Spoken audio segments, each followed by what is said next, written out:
Hello, hello. We have Amy Rushworth in the house.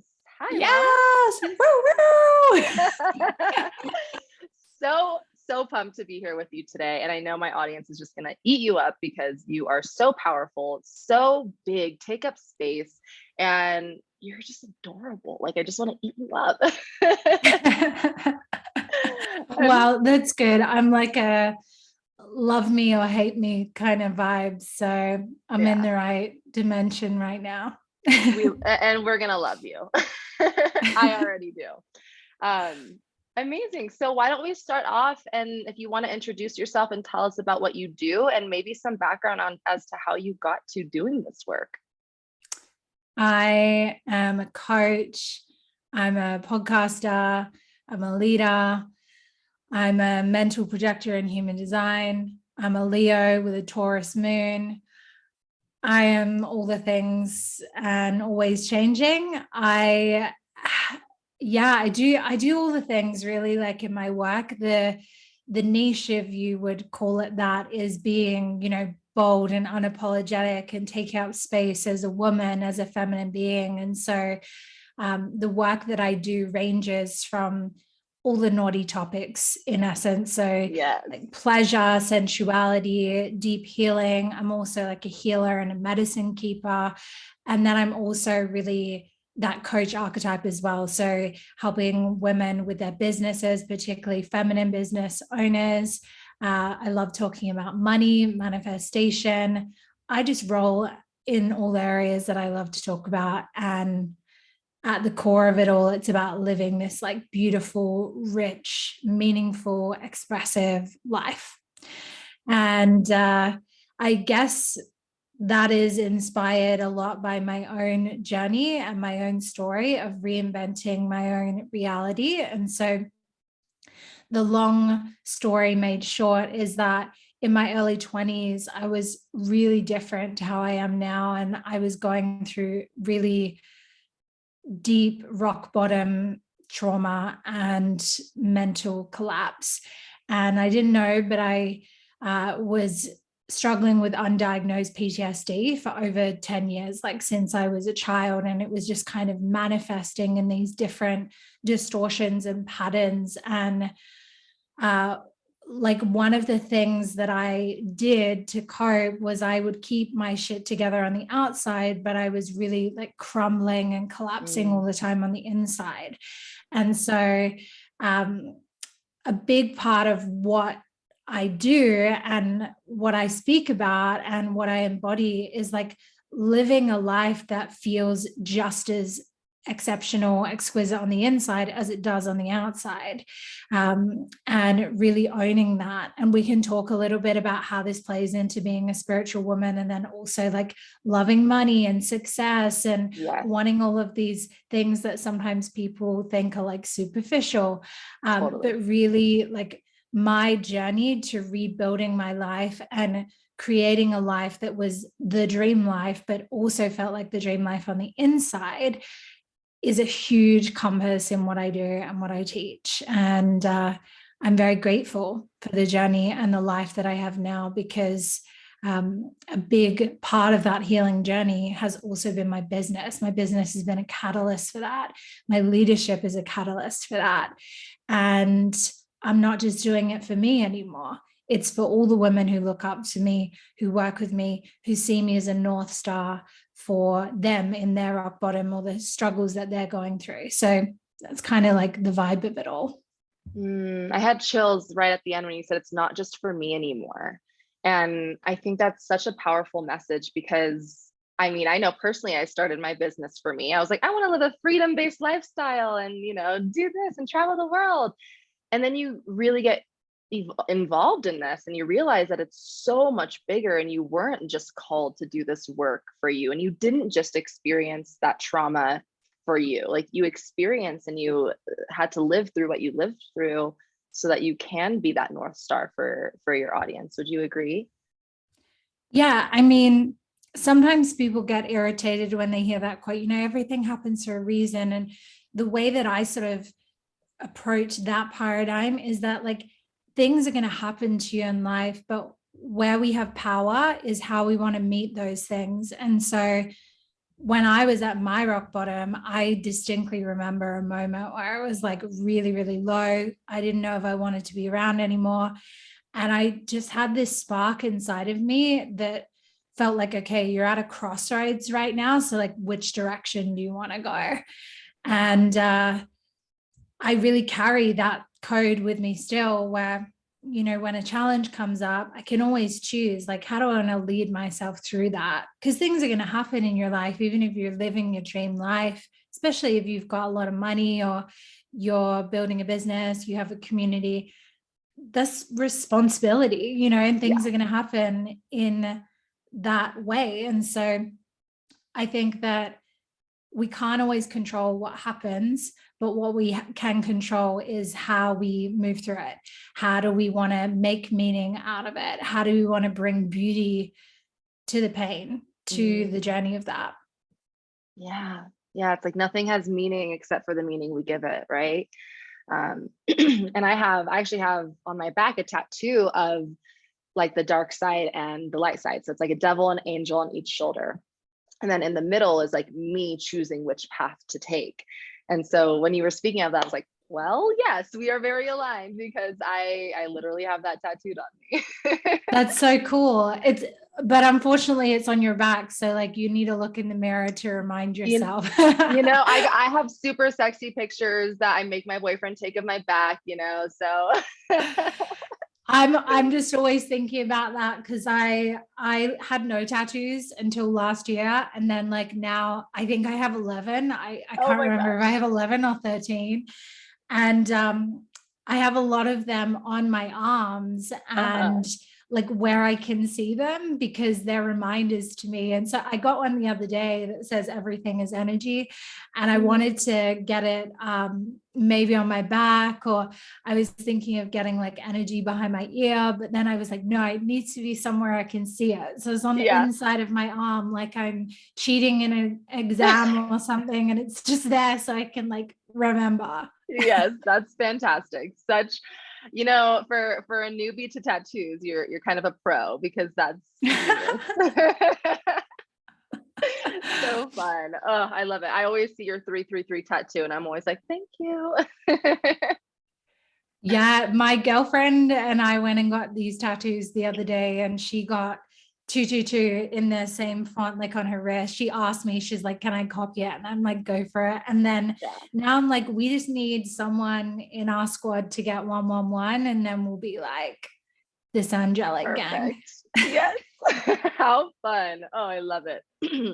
Okay, so something that was coming up for me when you were speaking about what it is that you do, and I think that a lot of women in our space have this, is like, how am I supposed to explain what I do? Because I do so much, right? And there's such a pressure to niche down in this world, in this coaching industry as an entrepreneur. And I would love to hear how you have kind of like obliterated that and said, no, I'm going to talk about and be all of the things and be successful as fuck in the process. Because I know there's so many women who need that permission slip to be all of it, and kind of like give a middle finger to niching down and being in a box and that sort of thing. Yeah, for sure. So I wouldn't say I'm like anti-niche, because when I was really in the period early on in my business where my audience was growing a lot, I was quite, I guess, focused on this area of confidence, which interestingly, I've gone into different dimensions in my business. But if you think of what confidence really is, it's about being unapologetically you, which is what I do. And it's always been the thread. So like, I'm not anti-niche. I think sometimes when you're beginning your business, it can be helpful just to give you confidence, because you're like, okay, cool, here's the thing that I love to talk about. However, there are a lot of people, particularly like manifesting generators. I'm not a manifesting generator, but manifesting generators, there's a lot of them in my world. A lot of manifesting generators are drawn to working with me because I'm a projector and we kind of vibe in our own way. So whether you are or you aren't, like if you're a multidimensional woman, I think it comes down to what liberates you in your business, what allows you to help people the way that you want to help them. How do you want to give your service? And then also, like, what do you want to create as like your product, your medicine? And then what do you just want to bring into your expression? For example, I love to film my life. I love to be like a bit more of an influencer in the way that I use social media. I film my dog. I'm silly sometimes. Sometimes I'll film myself doing breast massage. Like, it's very dynamic, but it doesn't mean that I'm suddenly going to like start being a dog influencer or start like only doing this one thing. So I think it's more of like a permission slip that you give yourself, where it's like, okay, what parts of me want to come through online? What parts do I want to specialize in or really make my zone of genius? And then also, like I was saying, this thread that I have, which is being unapologetic and unapologetic energy, that kind of is like the niche in a way, even though I work in pleasure, sensuality, breathwork, spirituality, manifestation, business, money, like so many different domains. But at the core of all of it is my essence. And so I always encourage business owners, whether you're niching or you're fucking the niche off, what makes you you? What do you want to be known for? What's your legacy? And then how does that want to manifest in the world as a course, a product, a service? But I think a lot of the time people do it the other way around. They're like, what can I create? What course could I create? What 8-week thing could I create? And then they almost try and jam their essence into it. And that creates that boxed in feeling that I think a lot of people struggle with. Yeah, absolutely. And that was such an incredible journal prompt that anyone listening right now, write it down. I wrote it down. What liberates you in your business? Right? Yeah. Such a powerful question to ask yourself, because so much of starting your business, so much of entrepreneurship is liberating yourself from what you're supposed to do, or, like just like the shoulds, right? Instead of the like, this is what I get to do because I'm choosing this. I love that. Thank you. Thank you, Amy. Okay. So I am so excited to have this one conversation with you, because this is huge in my world. I know it's huge in my audience's world, and it's what you're all about, which is bridging the gap between spirituality and being rich. To me, like, that is such an important topic that isn't talked about enough. And there's still kind of like this cloud, right, over a woman who is spiritual and making a lot of fucking money. So I'd love to hear your perspective on that and why it's so important that we do bridge that gap.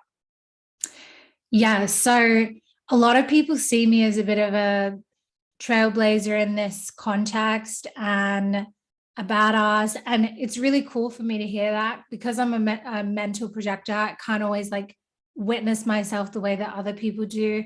So like all the generators and manifesting generators are always like giving me these powerful reflections like that.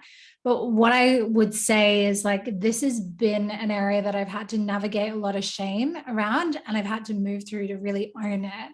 And last year, I actually started working more with my gene keys, and I was working with a mentor around that. And it was so funny because like literally all through my gene keys, it's like, your greatest wound is like the earthly 3D world, and also being this like deeply spiritual witchy being, and your like wound and your wisdom is to bridge these two worlds.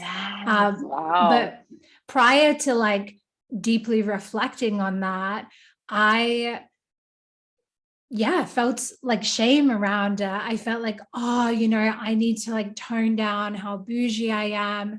I need to like only wear this on Instagram and like hide my Chanel bag because people will think like A, B, and C about me. And the truth is, I've been really fancy since I was like really young. Like every single photo of me when I'm like 2 or 3 years old, I have like the world's biggest hats on. Oh my God. Hats the size that I could like cover my body with them, with like roses and like diamantes. And, Yeah. you know, I am of that proclivity. I enjoy that. I'm also like really artistic. And so one of the ways that I love to express myself is through clothes. And prior to what I do now, I was a stylist and I studied fashion design. Totally makes sense. Yeah. Yeah, totally. Right. And so what I got to this point of realization with was that being spiritual in my paradigm is about being the expression of how God created you. And like being judgmental towards how people want to express, or like labeling that as ego, or labeling them as like not being ascended to the 5D or the 12D or wherever the fuck everyone's going these days. That's actually righteousness, and that's actually ego too, right? Yeah. And so I started bringing more compassion to myself with this, and then finding out like, oh, this is actually part of the medicine that I'm here to bring to the planet. I started playing with just owning it and being a permission slip for that. And one of I created like a mission for myself with it. And this might be helpful for anyone who's like also in the shame around this. I decided like, okay, what are the things that people think about rich women or about rich people? And a lot of the time they have all sorts of stories like you're stingy, you're money hungry, you're not spiritual, you're disconnected from nature, whatever it is. And so I created this mission where I'm like, I'm going to show people what it's like to meet the kindest, most loving, badass, wealthy woman they've ever met. And so like, instead of seeing kindness, spirituality, compassion, empathy, connection to the earth as separate to money, I thought about, well, how can I just embody these different aspects of who I be?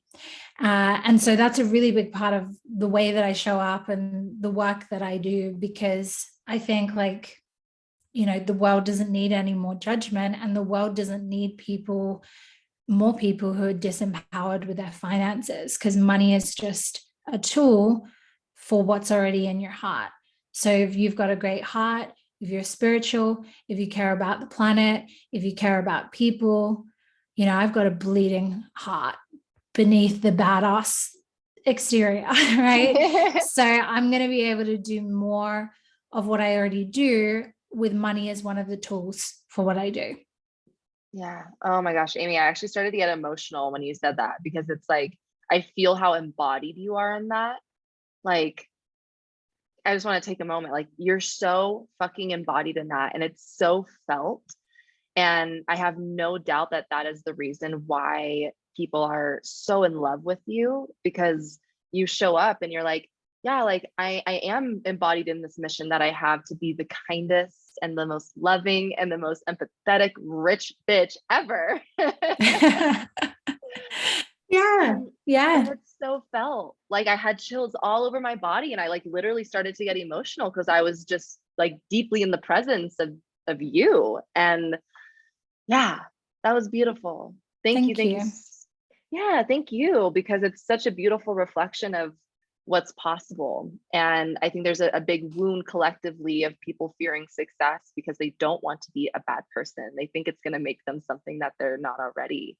But Amy is just an incredible vision of like, that doesn't have to be true. Yeah, totally. It's like you bring to money what you already are. Like it's neutral. We think that it's not, because we've seen people do things with money that are not beautiful, loving things. We've seen power be used in negative ways.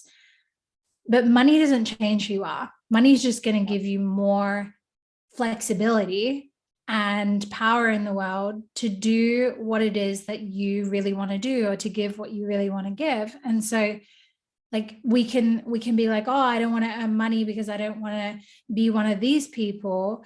But you're not helping anyone when you don't have empowerment around money. Because how are you going to help anyone? Like, you being poor or feeling bad about having money doesn't help anyone. And I want to help the world. And one of the ways that we do that, there's so many ways, but one of the ways we can is through being financially free. And then we're not in survival mode. Then we can be generous. We can uplift others. We can inspire others. And then we're not operating out of scarcity. When we're not in scarcity, we can actually show up as who we really are, because you don't show up as who you really are when you're freaking out and not sleeping at night because you don't know how you're going to put food on the table, or you're constantly thinking about money.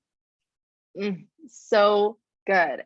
And I always say it's your sacred and moral obligation to be the most rich and abundant version of yourself for the reason that you just said, right? Like, being broke isn't serving this world, because, and I think that people might believe there is because they think there's a lack of money, but that's actually so not true, right? There's they're printing money all the time. It's so corrupt. They print money all the time, you know? It's like there's so much money circulating in the world. And also I think sometimes people have like an allergic reaction to the word rich or wealthy because they have a preconceived notion about what that will look like, right? So you might think, well, you know, I don't need a private jet or a Chanel bag or this huge house, etc. And that's totally okay. You get to decide what's your vision of prosperity. Your vision of prosperity might be that you donate 6 figures a year to a charity that you care about. Your vision could be like that you just can be relaxed every day because you're not worried about money. Your vision might be that you take your girlfriends for lunch every month, or you pay for your mom's mortgage, you know, after she worked hard all your life to pay for you. So it doesn't, like, you shouldn't not engage with the work because you have a preconceived judgment about how someone else is embodying that prosperity. You get to decide like what's the paradigm for you and get excited about it. Yeah. And I think that all the listeners should journal on that. Like, what is your vision of prosperity and your unique expression of wealth, right? Because it's going to look different for everyone. And that's the beauty in it, right? Like, I'm all about being this like multidimensional woman. And like, some days I do want to be like, you know, save my money. And other days I'm buying a brand new Jeep that, you know, I'm like, all right, now I'm this girl on Instagram with a gorgeous Jeep and I'm flaunting it everywhere. Like, you get to be both, right? But as long as you're owning and allowing yourself to be expressive in it the way that God meant for you to be expressive in it. Yeah. Love that. Oh, I love this conversation. So you recently reached 7 figures in your business. Yeah. Yeah. Let's celebrate that for a moment. Cheers to a 7-figure business mama. That's huge. Yeah. What was the journey like for you? Yeah. Yeah. I mean, the thing that I would say, like, that was interesting to me, I probably knew this on some level. I think when you're an entrepreneur, you can get really fixated sometimes on these big numbers. And that can be a really beautiful thing, you know, if it's driving you and you're doing work that you love and you're using that as like a inspiring catalyst.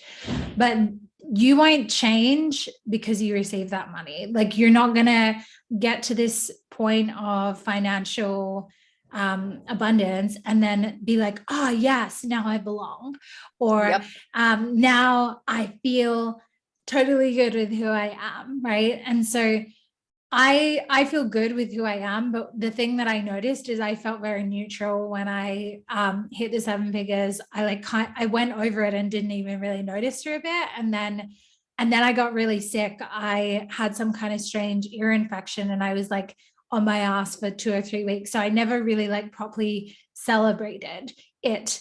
But I would say that it just felt like a relaxation and an ease, and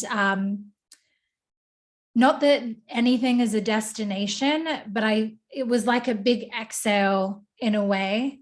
I worked really hard when I started my business, and, you know, I I bring a lot of ease to what I do. I love what I do, so it doesn't always feel like work. But, you know, I've been showing up every single day in my business online for years and meeting challenges and meeting other people's judgments of me. And so it felt like a beautiful, calm moment where I got to be like, yeah, I've arrived somewhere, you know, I really did this. And I thought of the version of me back when I was at my rock bottom, and even the version of me when I first started my business, which I actually started my business because I got fired and I was like crying in the streets of London. And it's a very long story, but I thought of her and I just thought like, wow, I can't believe I created this. And so for anyone who's wanting to create that as well, I would say like the journey is so much more rich than the money.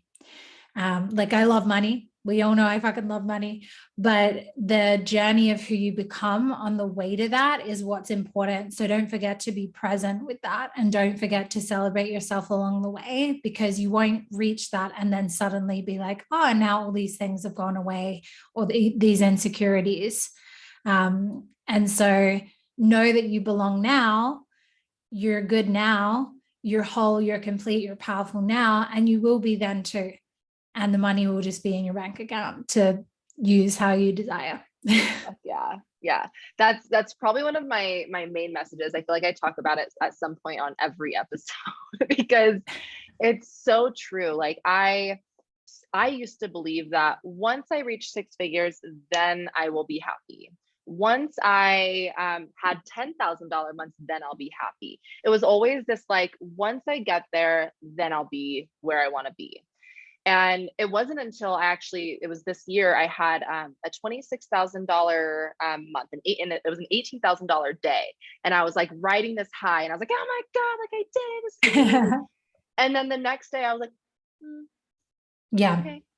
And what I realized was that I hadn't sustained and I hadn't learned how to create the sensation without something external. So I wasn't able to create or sustain the sensation of safety and overflow and abundance in my body. And so how could I expect something outside of me to generate that? Yeah. And after that, I just went to work. I went to work on how can I love myself? How can I create safety? How can I be the embodiment of abundance without needing something physical or outside of me to make me feel that way? Have you experienced that as well?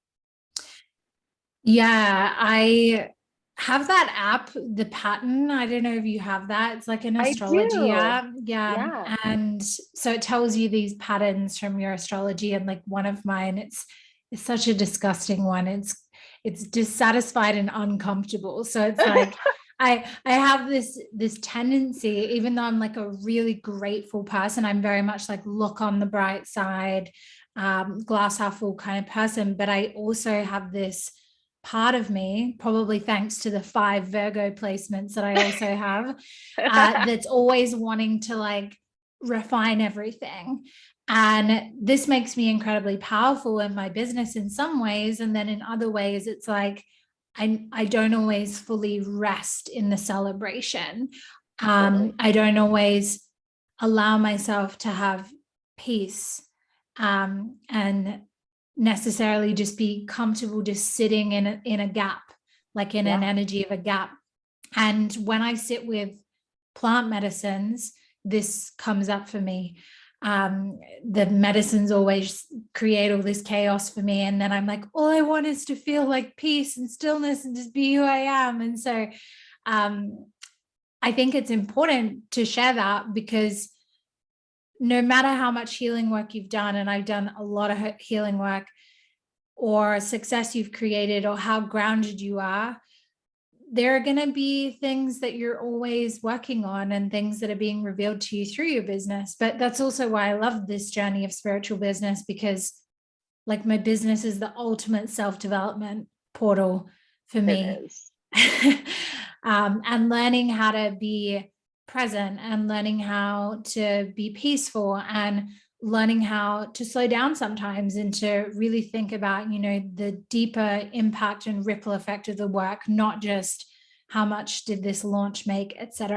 And I think it's like a dance that we're always moving in. Like sometimes I'm so there, and then sometimes I stop and I reflect on something and I'm like, oh yeah, like I just made like 6 figures this month and I'm feeling like really dissatisfied and uncomfortable, like the pattern said I was gonna be. Why is that? And then I just kind of come back into the center. And so I think it's important to illuminate that, because a lot of entrepreneurs or even people who want to be coaches, they stop themselves because they think, oh, I have to feel like perfectly okay all the time and like powerful all the time. And the truth is, like, we're all just navigating the best that we can and learning in the process. Absolutely. That is such an important message, because I think there is a lot of like people putting other people on pedestals, like, oh, well, she's always got her shit together and she always looks beautiful and she's making this amount of money. And like, yeah, all of that is true. And just like you, she's having bad days and she's taking naps and, you know, she's a tired host sometimes. And Yeah. you know, like, you know, I don't think I'm still always having to tell myself that, like, no matter where I go, there I am, you know. And Yeah. actually I had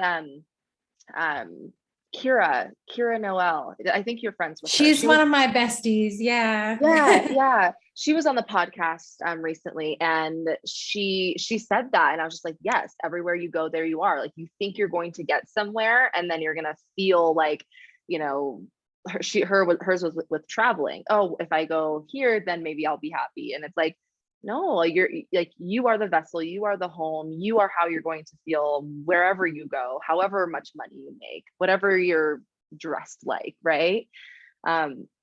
And the fact that you have the vulnerability and the transparency to share that and shed light on, like, everyone is still navigating these things. Like, you don't reach a destination where that doesn't exist.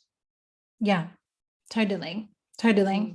I mean, social media is funny like that. You can share a lot. Like, I'm really transparent on social media. I share a lot, but it's still only like 15-second snippets, and there's a collection of those each day. And you don't always have your phone in your hand, and everyone is also like living their own truth differently. Like, and like for me, I'm literally always dressed up. Like, it's not just for social media. I'm actually like that. If you came to my house at any point in time, I'm going to be in like something ridiculous that you probably shouldn't wear at home. But that's just me, right? But it's like someone could see that and then like project their own meaning onto it and be like, I'm not good enough because I don't dress like that. And I don't think that I'm above anyone, and I don't do that in order to create that. I'm just expressing how I am. But it's easy for us to like put other people, like you said, on pedestals and then start comparing, and we don't see the full truth. You might see the fancy outfit, but you didn't see the time that I was crying because, you know, someone got upset with me or whatever it is. So I think social media is incredible, but you want to be mindful with it as well, especially if you're like moving through your own stuff. Yeah. And I think it's like important for everyone listening to just realize how important it is to share that message, and to, like, you know, there's some things that you can keep private and sacred, and that's beautiful too. But like, being willing to be like, yeah, I am living and creating this beautiful life, but a beautiful life doesn't mean that it doesn't have, you know, ebbs, and, you know, it doesn't mean that we don't have those moments of when we're crying and healing and hitting pillows because we're so angry, you know. Like, that's actually what makes it and amplifies a beautiful life, in my opinion. Yeah, totally. Beautiful. So you mentioned plant medicine, and I've been getting so called to plant medicine.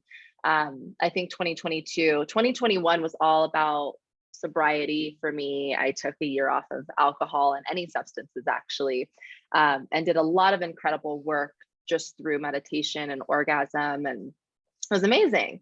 And now I'm like, I'm ready to take that to the next level, right? So I just would love to hear your perspective on how plant medicine has amplified or has, yeah, just helped you with your healing. Yeah, so I think it's so different for each of us. I really was called very strongly by ayahuasca. There's like this whole long-winded story about it. She was screaming for me. Wow. And I was meant to go to Peru, then the pandemic hit. So I just like released it. I was like, I'll be there when the time is correct. And then she came back into my awareness last year, and within like 3 hours, like a retreat that is on the island that I live on had presented itself out of nowhere. Wow. Yeah. And so I spent quite a few weeks preparing myself for that ceremony and getting really into a clean energy with it and an openness with it. I was prepared for whatever was going to come up. And then for me, because I have that history of PTSD and like repressed memories, Yeah. I basically got myself ready to experience some pretty crazy shit if it was going to come up. And I like got myself really like good with whatever was going to happen. Yeah. And then I actually had a really beautiful experience. I mean, the medicines, most of them that you work with are the ones that I've worked with. They are difficult. Like it's not fun. Totally. But it was really powerful for me. And then my partner did it with me, but he had like a really like quite scary experience with ayahuasca, and it was really deep and really dark, and he needed some integration around that. And so I would say for anyone who wants to journey with medicines, like don't just do it because you're hearing about it, it's trendy. Feel into like which medicine is calling you, and if you don't feel one calling you, then just wait. They will call you. Each of the plants has like its own spirit, its own texture, its own way that it wants to work with you. And yeah, I loved it. It taught me so much. I felt like really clear from doing it, and I just felt really proud of myself afterwards, and I had a really great experience. I've also worked with psilocybin. I actually had a journey with the mushroom a week and a half, 2 weeks ago. Oh, amazing. That was really deep. I didn't prepare myself as much for that, and the mushrooms just took me somewhere really, really deep. And I was crying, and it was emotional, but it was beautiful, and it really like showed me a few things that I needed to see. So that was really powerful. And then regularly I work with a more gentler medicine, rapé, and Yeah. yeah, I probably need to have a break from that soon, because I feel like I might be getting like slightly addicted to it. But basically you shoot this, it's like a mix of tobacco and different like bark, and it's like dirt basically, and you shoot it up your nose, and it allows you to feel really clear. Different blends make you feel different things, but that's a nice gentle one to start working with, and they often give that to you in like an ayahuasca ceremony anyways. So yeah, these are the medicines that I've worked with. The last thing that I would say is like, I have had friends who have had pretty traumatic experiences as well with stronger medicines like ayahuasca or even iboga, who had to spend like 6 months to a year of like deep healing, integration, psychotherapy, etc. afterwards. And so you do want to know when you sit with these medicines, like you don't know what's going to happen. They're very strong. And so that's why it's really important not to just go do it in someone's living room. Go and work with real shamans, not like pretend trendy spiritual fuckboy shamans, like actual shamans who are trained to work with the medicine and to create the music that goes into the ceremony, because that's really important too. Yeah. Thank you for that insight. There's a lot there. I know my audience I always get questions about plant medicine. I'm like, I have no fucking idea. I've never done anything. So thank you. Because that was medicine in itself, of just like preparing yourself for whatever possibility is going to happen, and trusting that it's meant to happen, and it'll show you what you need to be shown in a way. Yeah, totally. Amazing. Okay, so my other little dynamic that I would love to go in with you, because this is my pride and joy, is all about pleasure. And you do a lot of work with pleasure, orgasmic manifestation stuff. So what called you to that work? Like, what was a catalyst that you're like, oh, like pleasure holds so much power here. How can I infuse this into my work? So I was already working as a coach for a few years when I was called to go and actually train, but I'd been working with my own sensuality and healing that, because actually my PTSD stemmed from sexual abuse. So this was like a really tender, heartfelt area for me, but also an area where I'd been experiencing a lot of power coming through, and like reclamation for me, because my PTSD response was like disassociation, and then like fawning response and freeze response. And so like me working on that and feeling like my sensation and my power coming back online. And by this time I was married, and I'm like in this beautiful, loving, intimate relationship. It's like nothing else that I'd ever had before, which like before was like a mess because of like my issues. And so it felt really powerful to go like into more of these somatic modalities. And I also was doing my breathwork training at the same time as well, when I was training in love and intimacy and sex. And I just knew like this is such a gateway for women. Like even if you're working with money or you're working with business, like it's all interlinked. Different patterns are showing up in these different areas. You know, I feel like if you can be deeply unapologetically liberated in your sensuality, you're liberated everywhere else. Like everything else is like easier, because that's such an area that's full of deep shame, not only our shame, but like deep generational shame for women. Oh yeah.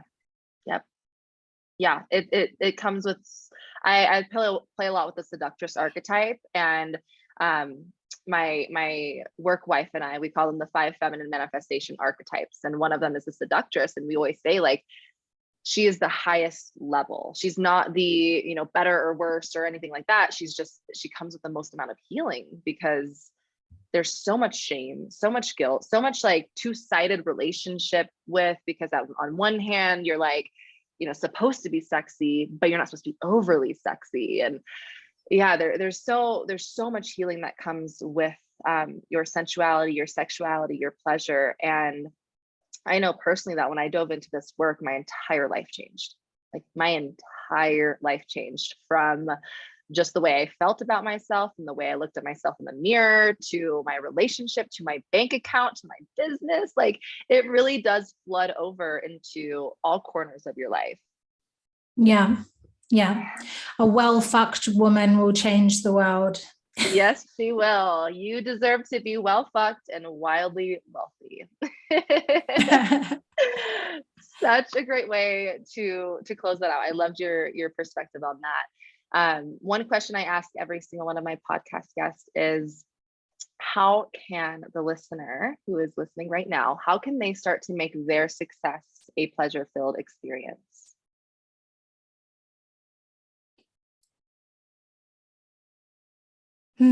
So many pathways.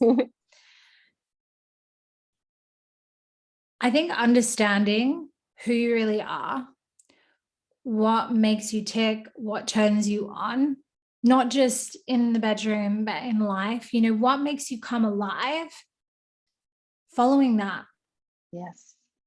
Because if you want to be successful, like, and have sustainable long-term success, the best recipe for that is to marry it with what makes you come alive, because then, you know, you can sustainably keep working and bringing energy to it. It's bringing energy to you. Like, it's this beautiful self-fulfilling prophecy. But if you just take someone else's strategy, or if you just fuck someone the way that they like to fuck you, not say how you want to be fucked, like getting clear on who you are, what you want, what makes you come alive, and then starting to claim that, express that, set boundaries around that. That is the key to living a liberated, pleasurable, successful life. And use that as your compass. Your desire is your compass. So yeah, that's the vibe. Yum, yum, yum. So here for that. I think that all of you should write that down, because I got chills all over my body. Oh, amazing, Amy. Okay, so where can the audience find you? Because I know if they're not already following you, they're going to want to. Yeah, I'm a content slut on Instagram. So you can come. I have my own podcast, the Amy Rushworth Show. I do a lot of solo episodes on there, as well as like guest interviews. And amyrushworth.com is where all the courses, the membership, all the things are. Beautiful. And all of her spelling and content and all that will be in the show notes for them to just click and follow and get all of the yumminess from you. Thank you. Thanks for having me. Yeah, it's been such a pleasure. If you enjoyed this episode, please be sure to share this with a friend, because there's some really like pure gold in here that the world needs to hear. So go share it with someone you love, and have an incredible rest of your day.